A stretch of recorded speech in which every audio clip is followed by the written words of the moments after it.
For the first time এই প্রথম সাভার কলেজে পিঠা উৎসবে যাচ্ছি। আজকে এই পিঠা উৎসবের কিছু সুন্দর মুহূর্ত আপনাদের সামনে তুলে ধরব।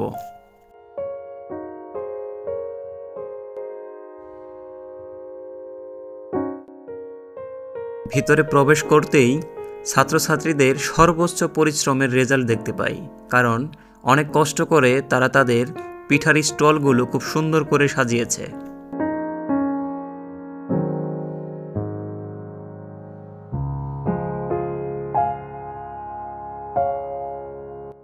প্রত্যেকটি পিঠার সাথে দাম দেওয়া ছিল এবং যে দোকানগুলোতে পিঠার আইটেম বেশি ছিল সেই দোকানগুলোতেই কাস্টমারের ভিড়ও বেশি ছিল।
এরপর লোকজনের ভিড় আস্তে আস্তে বাড়তে থাকে, তো একটু পরে আমরা চলে আসি সেখান থেকে।